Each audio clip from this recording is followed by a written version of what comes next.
We are 50 games into the NBA season, the NBA trade deadline has wrapped up, All-Star Weekend is upon us, and I am still yet without a Valentine.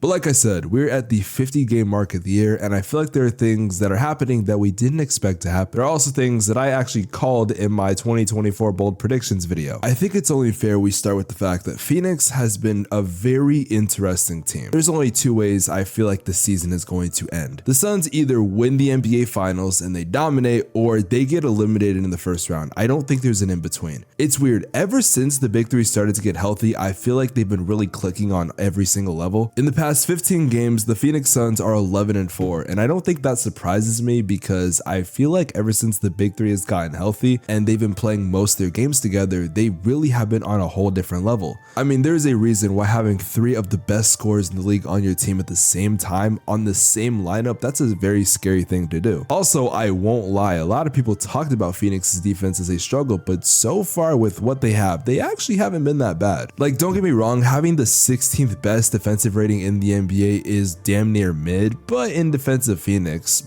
we thought they were going to be below average. What sucks is if the Suns were playing like this at the start of the season, I genuinely think they'd be the number 1 or number 2 seed. Unfortunately, they got themselves in a little hole and now they're trying to get out of it. I think the Suns are probably going to hang around the 4 to 5 seed range unless they go on like a crazy 10-15 game win streak. I don't think there's any way they can get to the 1 or 2 seed, but like I said in an earlier video, I don't think seeding matters. You still have to dominate when the playoffs come around, and depending how things line up, Phoenix could have a very interesting postseason run ahead of them. And actually, yesterday was the trade deadline, and they actually made a very underrated move, getting Royce O'Neal. Unfortunately, they got rid of some guys that I really thought they should have kept. Like, I think they got rid of Nazir Little, Jordan Goodwin, who is so underrated. I think they also flipped Yuta Watanabe, which is a move that has not really been aging well, but I am very interested to see what happens the second half of the season. I feel like the Milwaukee Bucks might have fucked up their season a little bit. See, making the trade for Damian Lillard in the offseason, that was a good thing. I know Dame hasn't been the best lately. I know he's been struggling, but he's still a good player. My issue with this season is when the Milwaukee Bucks were the 2 seed and they fired their head coach. Oh, but Spex, this was inevitable. It had to happen. And I do understand that. I'm not saying Adrian Griffin was even a good coach, but we were what, 30 to 40 games into the season and you fired him? The fact that they did that mid-season, I feel like kind of fucked up the chemistry. Now, contrary to popular belief, I'm not here to blame Doc Rivers. I think their record under Doc Rivers is like 1-5 or 1-6.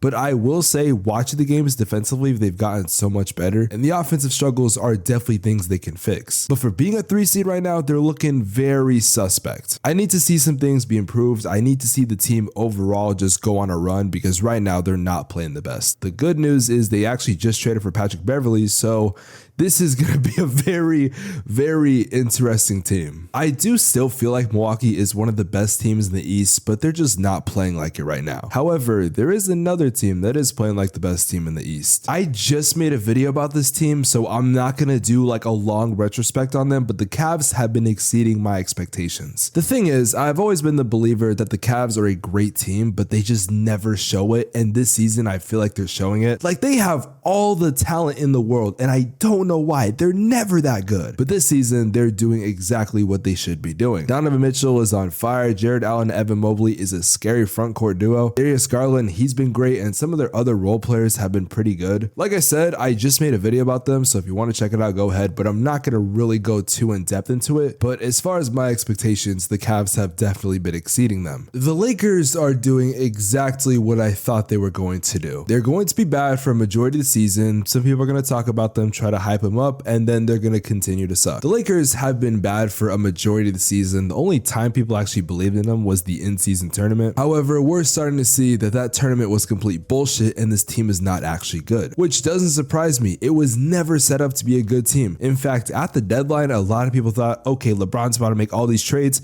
I promise you, nothing happened. Like, I was like, oh, the whole roster's about to get reconstructed. No, they didn't do not one trade, not one move as far as I'm concerned. I know there's there's been a lot of reasons why they've been bad, which one, I already made a video about it, ironically before the Cavs video, but as a diehard Phoenix Suns fan who has been saying fuck LA till the day I die, I'm low-key kind of happy this is going on right now. Minnesota is doing something nobody thought they were going to do. Minnesota is so weird to me this year. I knew they were going to make the playoffs, but I didn't think they were going to be this good. Minnesota is currently the #1 seed in the Western Conference right now, and they've been there for like 95% of the year. I think a lot of people thought, oh, they're just doing well to start the year, but they'll fall back during the season. No, they've stayed there most of the time. Every now and then they might fall to like the 2 seed, but that's because the 1 through 4 seed is like this 4-way tie. It's a really weird time for the West, I'm not gonna lie, but Minnesota has been the most consistent 1 seed I've seen this year. And it sucks because so many people are talking bad about them and saying they're fraudulent,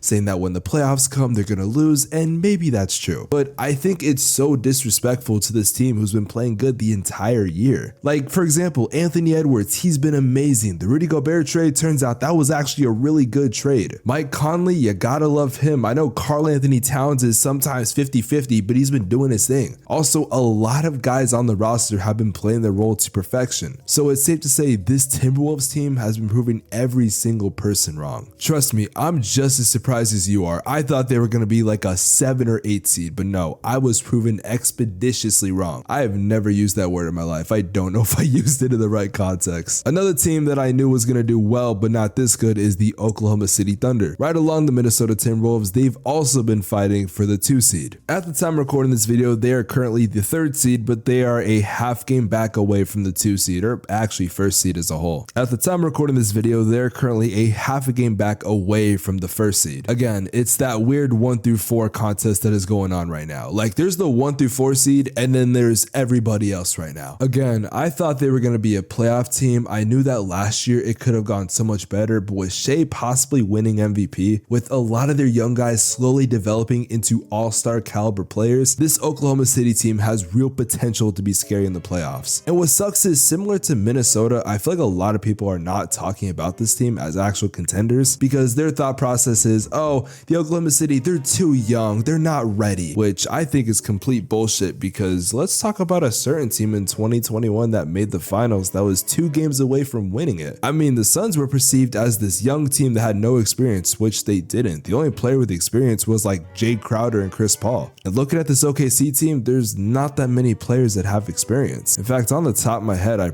don't even think I can name you a player they have with experience. I'd probably have to sit down and look at the roster. But I think it's complete bullshit that we're using age to discredit a team. Like, this OKC team has not been good the entire season. Look, all I'm going to say is don't be surprised if we're getting a Minnesota and OKC Western Conference Finals matchup. And since we're talking about those 4 teams from the West, I might as well talk about the Clippers. I was dead fucking wrong. I said during the season after they made the James Harden trade that they were going to fail, and they did for a while. And then I made another video apologizing for my mistakes because it turns out the Clippers were actually pretty good. I'm not gonna lie, they've been playing great. I'm not gonna take anything away from them, and I'm pretty excited to see where they go moving forward. Also, shout out to Alvini Linguini. He's like the only Clippers fan I know, because who wants to be a fan of that garbage fucking organization? But look, we're only 50 games into the season. There is still over 30 games left of basketball that needs to be played. And with the trade deadline, I feel like it did shake some things up in the NBA, and I do think some of the contenders are going to be a lot more loaded than they were before. But overall, I am very happy with the way the season's been so far, and I am very excited to make another video like this when the playoffs start.